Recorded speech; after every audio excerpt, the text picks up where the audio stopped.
Okay, everyone, we're back here to close out our day on PALS TV.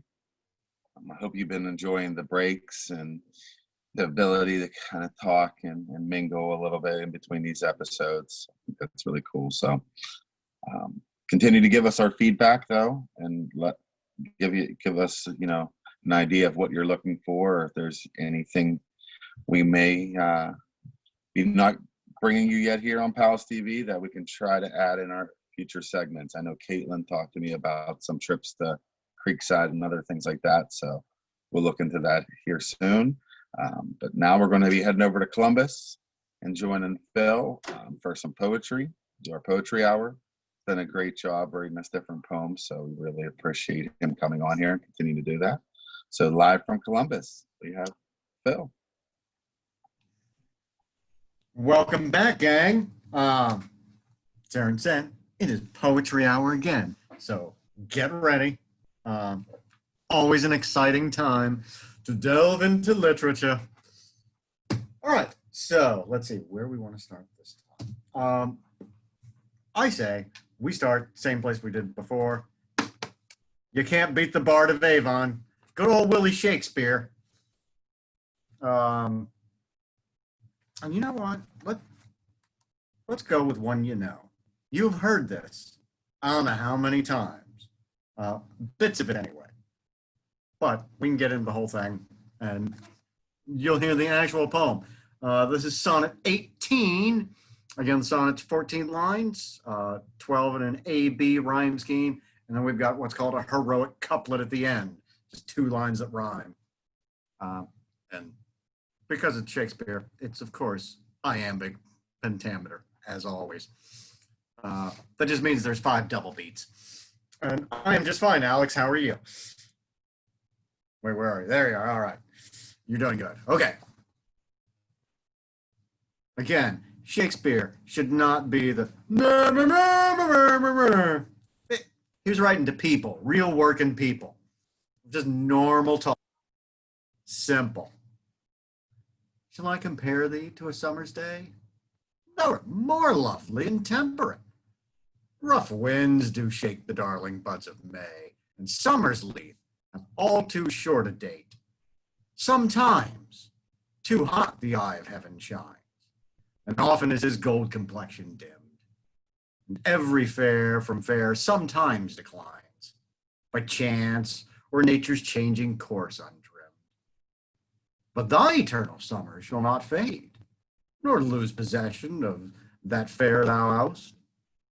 Nor shall death brag thou wanderest in his shade, when in eternal lines to time thou growst. So long as men can breathe or eyes can see, so long lives this, and this gives life to thee. This is just the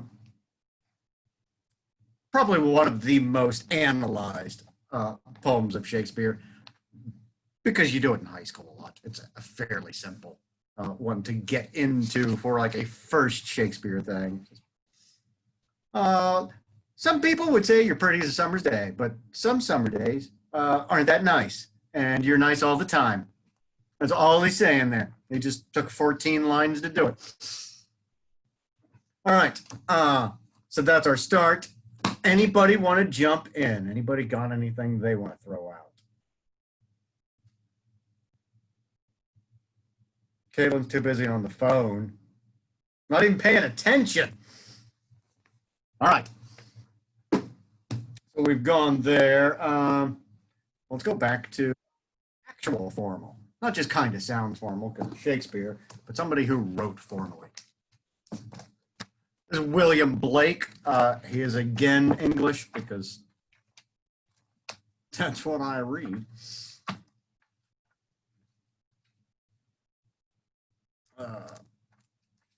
That's interesting. Blake was very religious and in a mystic religion way. He experienced the entire universe as some kind of mystic thing, and was not on drugs all the time, which others have been. Coleridge, for example, who did Kubla Khan we did last time, he wrote that on laudanum Uh, Blake was not big on that. He was big on a lot of other things. Oh, hey, let's do one on America. Even though he's English, he'll still write about America. And again, he is formal. This is about language more than anything else. We're just going to go with the intro to this because, you know, the poem is, 10, 12 pages long, which seems a little excessive. There's some weird stuff about national anthems I was going to get into, but trust me, you don't care, and I really do. So you would have to listen to me talk a lot about it.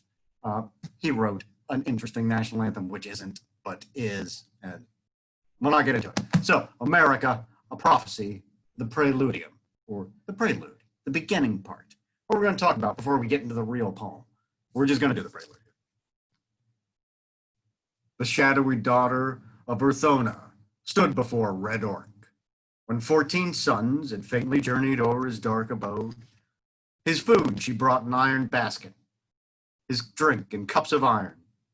Crowned with a helmet and dark hair, the nameless female stood, a quiver with its burning stores, a bow like that of night, when pestilence shot from heaven. No other arms she need. Invulnerable, though naked, save where clouds roll round her loins, their awful folds in the dark air, silent as she stood as night. For never from her iron tongue could voice or sound arise, but dumb till that dread day when Orc essayed his fierce embrace. Dark virgin, said the hairy youth, thy father's stern abhorred, rivets my tenfold chains while still on high my spirit soars, stalking upon, sometimes an eagle screaming in the sky, sometimes a lion stalking upon the mountains, and sometimes a whale I lash the raging fathomless abyss, anon a serpent folding around the pillars of Urthona, and round thy dark limbs on the Canadian wilds I fold. Feeble my spirit folds, for chained beneath I rend these caverns. When thou bringest food, I howl my joy, and my red eyes seek to behold thy face in vain. These clouds roll to and fro, and hide thee from my sight. Silent is despairing love, and strong is jealousy.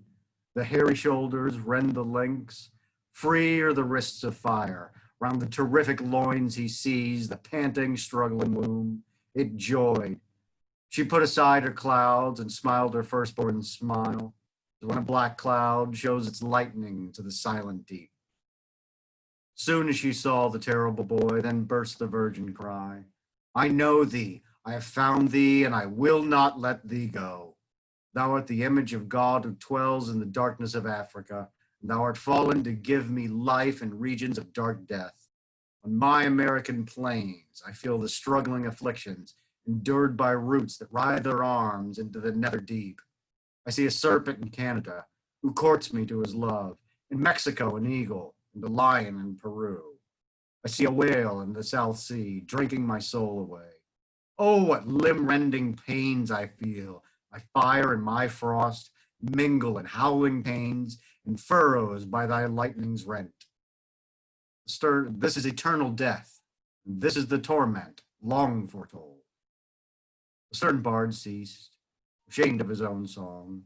Enraged he swung, his harp aloft sounding, then dashed its shining frame against a ruined pillar in glittering fragments. Silent he turned away, and wandered down the vales of Kent, in sick and drear lamenting. Not the cheeriest start to a poem about America.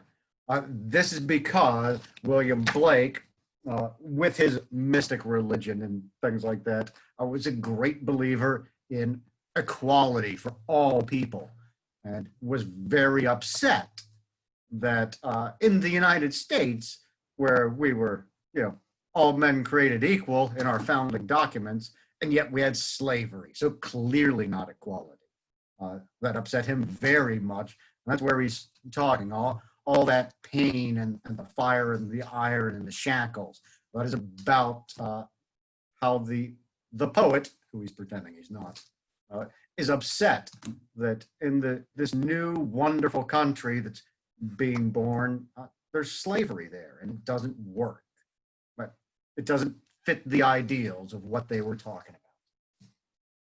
William Blake, great. Always the best William Blake is when the doors of perceptions are cleansed, man will see things as they truly are. Infinite. Reality as it truly is. Always a good one. You should definitely do that. I kind of want to find. Nah. We'll skip that one. Okay. So we've had 2 from England. How about some from Columbus or Ohio? We're not all Columbus. Oh, what do we got? Hey, Gilligan, where are we at? What's going on, Gila? So I will give you a call meeting after Eric. So I don't know what time the meeting be for Eric. Well, I've got all kinds of times in meetings. And, Call me. Call me. yeah, have people send me emails and we can hook up a meeting. Recording, yeah. Yeah. That's Yeah. what I mean. Yes. Not right now, because this is busy. Why? Okay, we're going to get back to poetry. Thank you. Yeah. Caitlin, what do you got? Come on. Hit me. Okay, it's Fire and Ice. It's by Robert Forrest. Okay, classic American. Some say the world will end fire, and some say the ice. From what travel just heard of these favorite flowers, but it heard published twice. I think I don't know enough. I hate to the desire of ice. It is also great and wonderful surface. We're definitely going with the depressing stuff here. This is about the end of the world. Are we all going to freeze or will it up? And that's really about how we react emotionally. Some people just don't care. So, we'll just freeze and everything will end. But, people get angry. There's lots of bombs and fire. So that's a possibility too. And what Frost is saying, either one. It could go either way at any time. Both of them would definitely do it. JP, what do you got? Nope. I double hit it. Hi. How are you? You got a poem for us? Doing good. Excellent. Good to hear. You got any poetry you want to bring out? Mm-hmm. Well, give us one. Doing your own would be great, by the way. I talked to Alice Jan. On here today?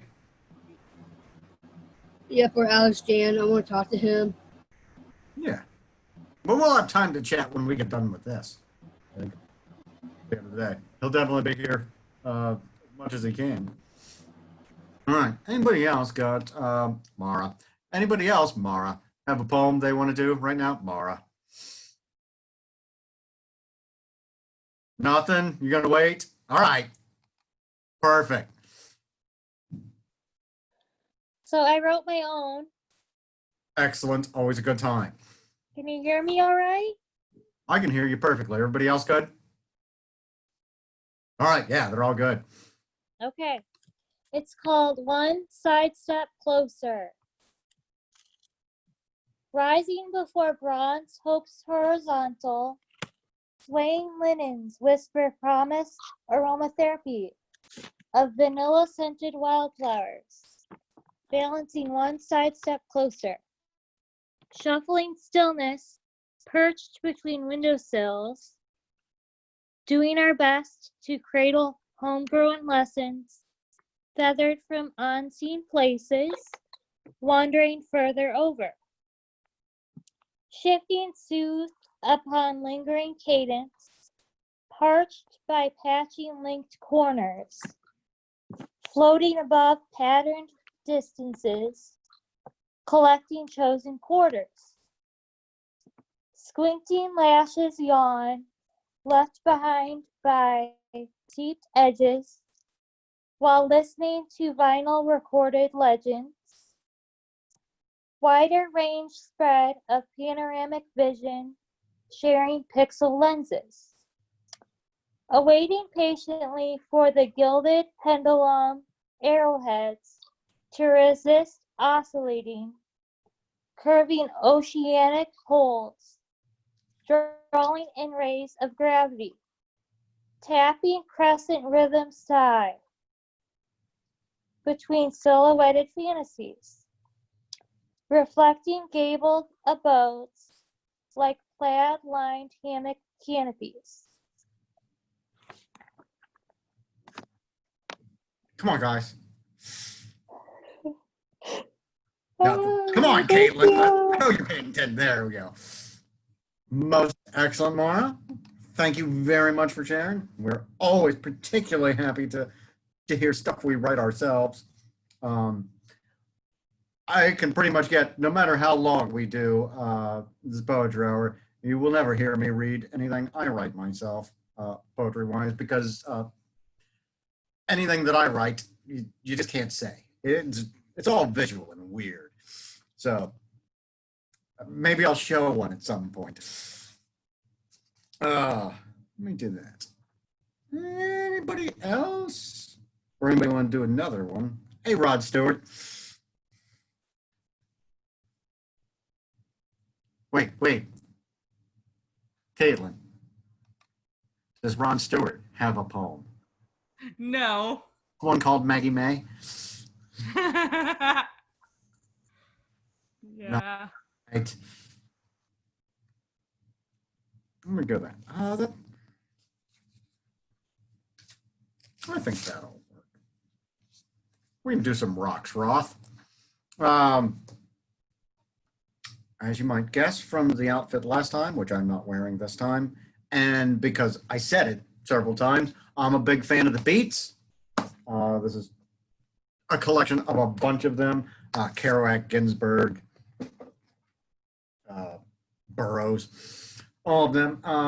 People wearing black, drinking a lot of coffee, wearing berets, and not being French yet.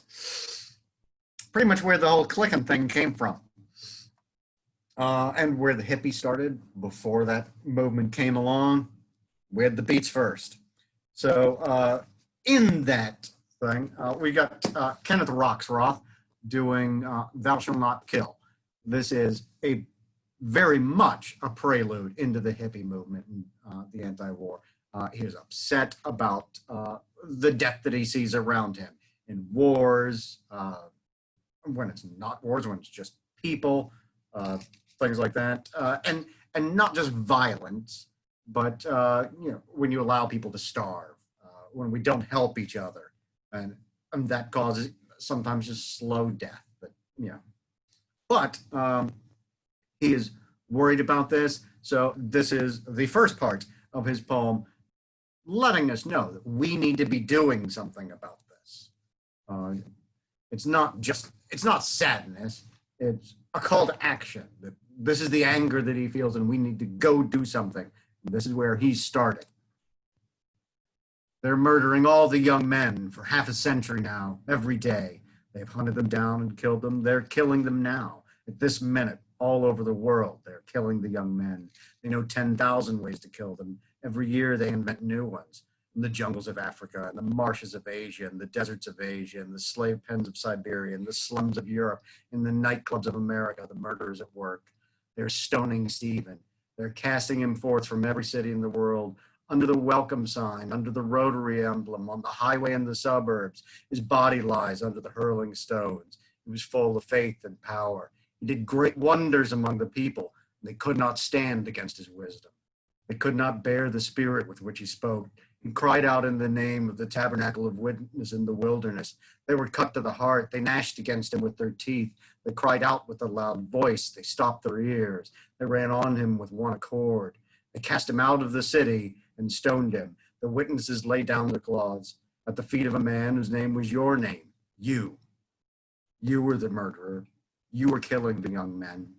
You were broiling Lawrence on his gridiron.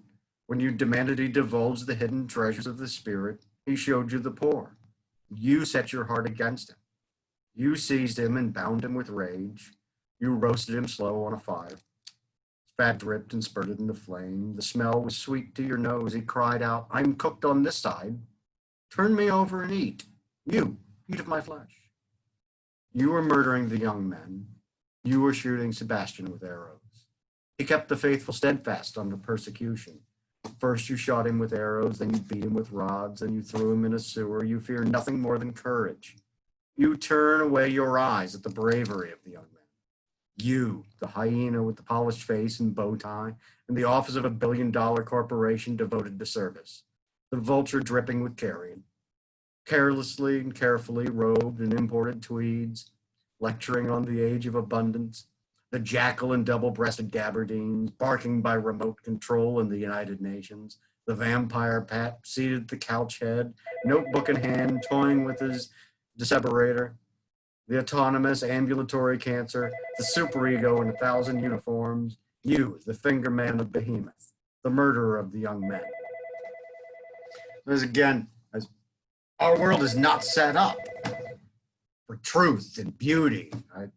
He thinks it's being destroyed, not only in wars and stuff, but just the way our society is created. Those powerful rich people, particularly when he says you, he's not talking to you, except as we're culpable in that. But, you know, it's the people in power that just smash everything down. Don't make you want to try to make anything beautiful and artistic and wonderful. That's the death that he's talking about, that leads to a death of the soul, which is why he uses all the religious imagery of Christian saints and how they died. Okay, so where are we at? Anybody else got something? No? Okay. Here we go. Oh, wait. I'm here, Phil. I You told ready to Phil. do yours, Aaron? Yeah, the segment started that I found a couple Disney poems. So I know we had a lot of Disney fans out there. We did a couple Disney segments, Bianca and Disney trivia for us. So let me read I have two, and then I'll look for a couple more while Phil jumps back in. So, all right, here we go. The first one. Goofy is just crazy. Mickey is really cool. Minnie is so pretty. All Pluto does is drool. Mortimer is evil, and Pete too. Jafar wants the magic lamp, but they run if you said boo. Snow White found her prince. Cinderella lost her slipper. Sleeping Beauty has been awakened, and Ariel lost her flipper. So people who read this poem, you can see that I was busy, but remember who the creator was, Mr. Walt Disney. All right, and then the other one I had, I don't know if you'll believe, I met a princess today and was greeted in her castle in the most royal way. Yes, I met a real princess who stooped to welcome me, and inside her royal castle, I met another three. There were towers that had banners, stained glass windows in the wall, and sparkling lights of magic in the royal banquet hall. A fairy flew from somewhere, and she waved her magic wand. Then she blessed me with a smile that became our special bond. My greatest wish was granted in a star that's only mine, in that land of deep enchantment where the brightest wonders shine. I became a royal princess at that magic coronation and was gifted with the enchantment in a regal celebration. For the princess is a princess when she is one and in her heart. When becoming a true princess, inner beauty is where you start. I can take you to my castle in a land of mystery, and if you have that childlike virtue of believing what you see, If you know that there is wonder and perceive the majesty of a child's imagination, it will set your spirit free. Whisk away then in that place where as a child I flew, there all your dreams are living and your wishes all come true. There you go. So there's 2 Disney poems I pulled out of nowhere. I don't know idea. So they don't even compare to what you gave us, Mara. So, but Phil, you go. Far better is Mara than Disney. Yeah. Let's see. I think that gave us a nice light break before some more heavy stuff. I've got some other light ones that I can throw in a bit later, but now let's just go weird. It's not that weird, but it'll sound really strange. Chaucer is a huge influence on English writing forever. How we write stories, how we think of things. He wrote in poetry because that's how everybody wrote everything then. It was all in verse. He also wrote Middle English, which sounds incredibly strange and it's very difficult to understand. He also wrote a lot of dirty jokes into his stories. There aren't any in the section that I'm reading in, but that's generally why people read them, is to see if they can find them, because it's almost impossible to understand the language unless you spend a lot of time with it. But this is what became our English that we use, and it sounds neat more than anything else, quite apart from the meaning of it. And the stories are themselves good, meaning-wise. It's a good story. But the way it sounds is just so much fun. And that's why we're going to hit the prologue of The Miller's Tale, which is part of the Canterbury Tales. When that the knight had thus his tale told, and all the rout nas their young na old, that he ne said it was a noble story, and worthy for to draw into memory, the namely the gentles everitune, our hosta, loof, and swur, so moot I goon, this gooth ite, unbuckled is the mail. Let's see now who shall tell another tale. Virtually, the game is well begun. Now telleth ye, sire monk, if that ye con. Somewhat to quite with the knight's tale, the miller, that for drunken was all pale, so that underneath his horse he sat, he knowed availing neither hood nor hat, ne abiding no man for his courtesy, which is a weirdly spelled courtesy. But in Pilate's voice he began to cry and swore, by arms and by blood and bones, I can a noble tale for the nuns, with which I will now quite the knight's tale. Our host saw that he was drunk of ale, and said, abide, Robin, leave a brother, some better man shall tell us first another. Abide, and let us work in thriftily. By God's soul, quoth he, that will not I, for I will speck or else go my way. Our host answered, tell on a devil way. Thou art a fool, thy wit is overcome. Now hearkeneth, quoth the miller, Allah and some. But first I make a protestation that I am drunk. I know it by my sound. And therefore, if that I misspeak or say, white it the ale of Southwark, I pray. For I will tell a legend and a life, both of a carpenter and of his wife, how that a clerk hath set the right's cap. The reed answered and said, stint thy clap. Let thou be lewd, drunk, and harlotry. It is a sin, and eke a great folly, to appear in any man or him defame, and eke to bring in wives in switch fame, thou mayest enough of other things saying. This drunken miller spake full soon again, and said, live, brother Oswald, who hath no wit, he is no Cokewald. But I say, Nat, therefore thou art oon. There been full goodwives, many oon, and ever 1,000 good ains oon bad. Thou knowest thou well thyself, but if thou mad, why art thou angry with my tale now? I have a whiff party as well as thou, yet nolde I for the oxen in my plough take upon me more than enough, and deem of myself that I were oon. I will believe well that I noon a husband shall not been inquisitive of God's privity, nor of his whiff.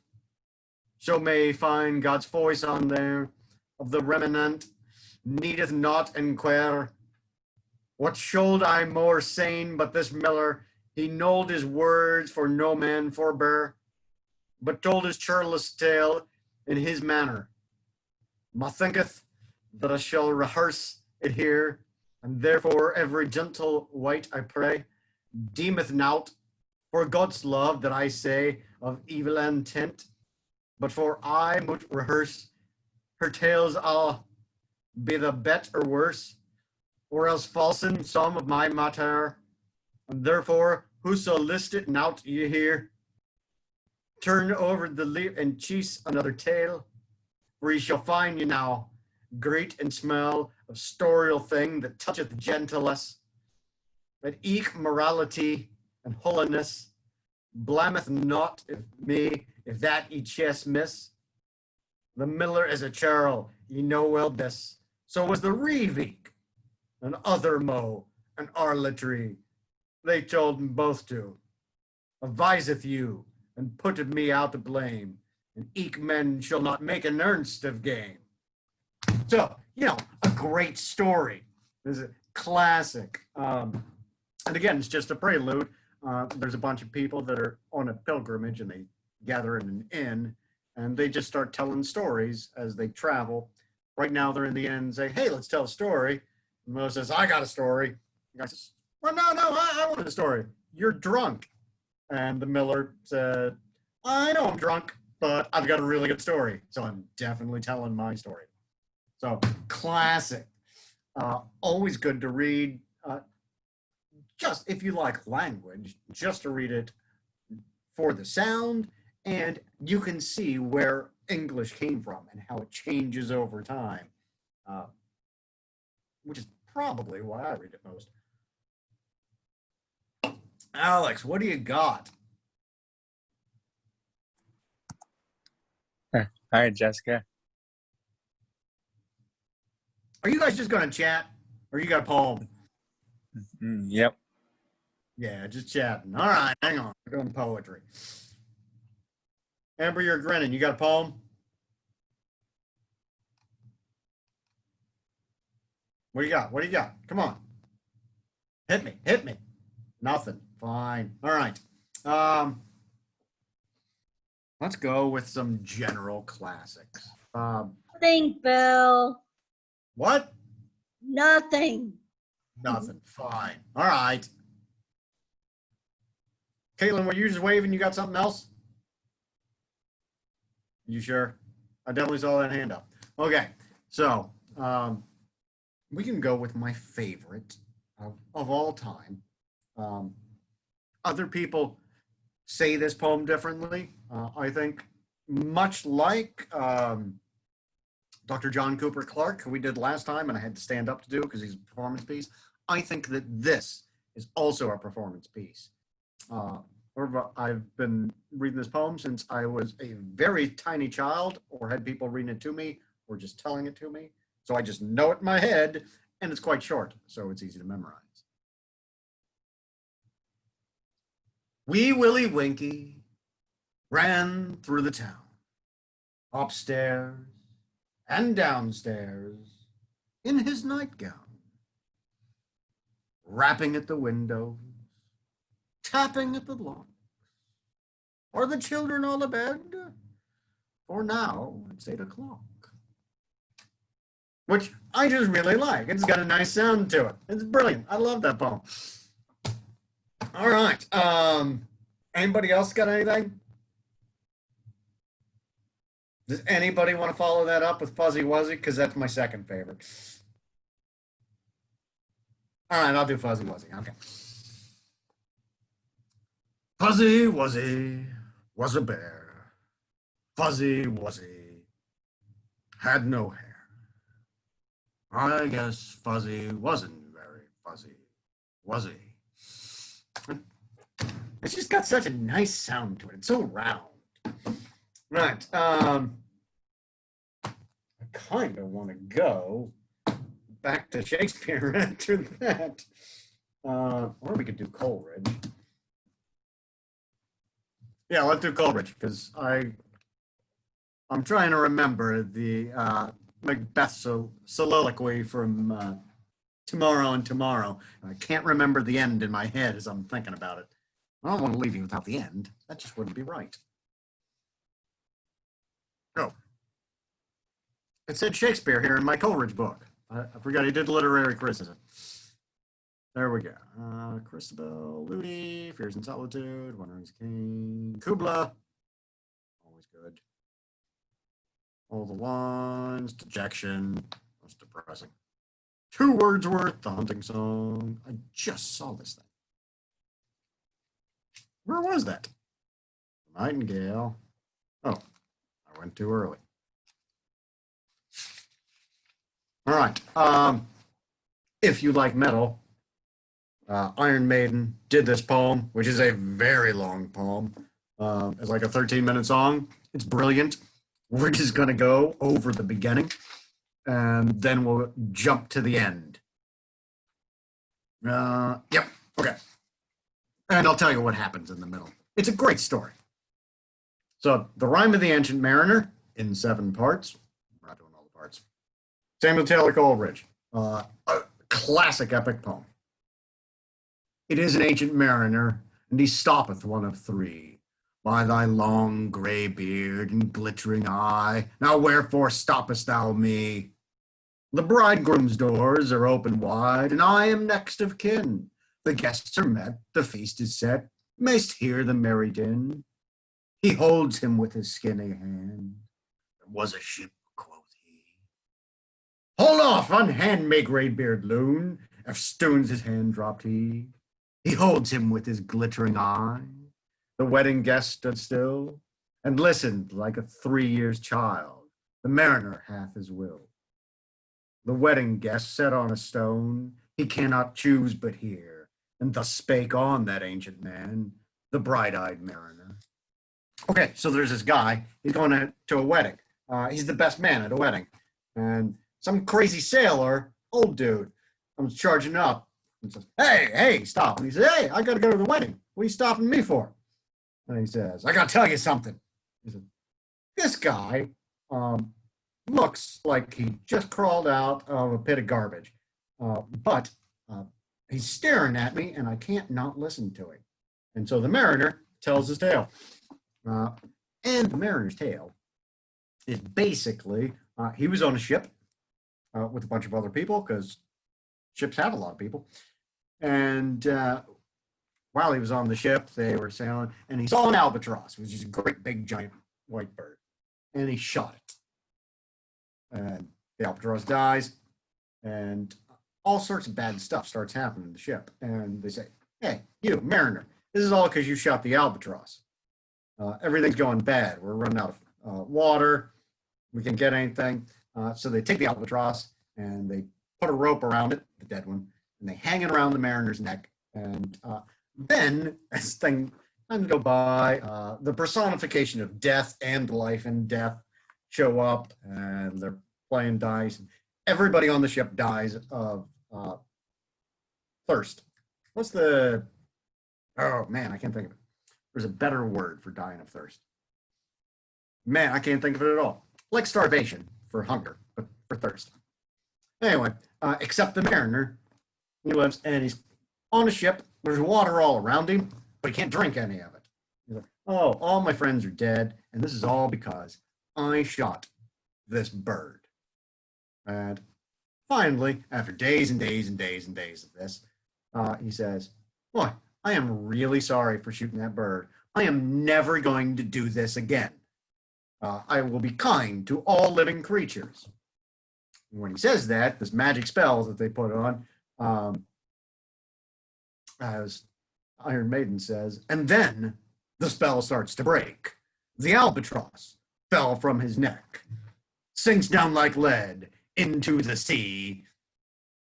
And then there's a great big guitar solo. It's really nice. So, the mariner has this curse that he's dealt with, and then he is cursed again, now that he's free. He gets back, and his job is to go around and tell everybody his story so they know be nice to animals, basically. Which is the bit we're going to get into as we get to the end. Where he starts, we are back. The mariner is talking again to the wedding guest, and he's the one whose voice we hear first. Oh, wedding guest, this soul had been alone on a wide, wide sea. So lonely 'twas that God himself scarce seemed there to be. Oh, sweeter than the marriage feast, 'tis sweeter far to me, to walk together to the kirk with a goodly company, to walk together to the kirk and all together pray, while each to his great father bends, old men and babes and loving friends and youths and maidens gay. Farewell, farewell, but this I tell to thee, thou wedding guest, he prayeth well who loveth well, both man and bird and beast. He prayeth best who loveth best all things, both great and small, for the dear God who loveth us, he made and loveth all. The mariner, whose eye is bright, whose beard with age is hoar, is gone. Now the wedding guest turned from the bridegroom's door. He went like one that hath been stunned, and is of sense forlorn. A sadder and a wiser man, he rose the morrow morn. Not only is this a brilliant poem and story, you have heard those phrases that I just did at the end throughout your life. These are practically proverbs, just commonplace sayings at this point. Because that's how big Coleridge is. It's a huge poem. All right, we're running out of time. Anybody got one last one they want to throw out? Are we sure Jonah doesn't have a good one? Because he had a couple of good ones in the production meeting. Oh, all right, Alex, we got there. I like that story. That's a good one. Yep. Jonah, you got a poem for us?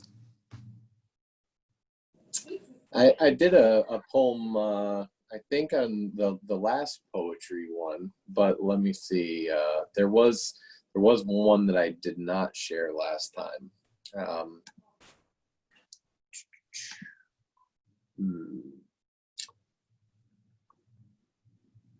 I was kind of a big fan of haikus, which I know the one was with haikus. It is, correct me if I'm wrong, Phil, it's 5 syllables, 7 syllables, and then 5 again. Is that right? Yeah, 575, I'm pretty sure. Yeah. Okay. So I did come across a really interesting haiku that was, help me, I am trapped in a haiku factory. Hurry before they. And that was the haiku. Oh, all right. All right. I love a good haiku. I think Aaron's coming off a mute on that one. That's all we got on time. I thought we were good where we ended with you, Phil, but getting on here and giving us your best. So that wraps up our day here on PALS TV. Thank Phil for his wonderful job and his great poetry, and always love listening to Mara's poems as well. So come back and join us tomorrow. Remember, that will be our final episode of the week, because we will not be on here Friday to observe Independence Day. The 4th of July is on Saturday, so we're going to take off Friday. But we will be back tomorrow to wrap out our week and get your art together as well, because I know AOTL is going to do their art show and tell. So have Nice. Caitlin, your art prepared to be able to show off and brag about a little bit. So I know Gila had some amazing art last week too. So I'm looking forward to what you have this week. All right, everyone, have a great rest of your night, and we will see you tomorrow. Take care, everybody.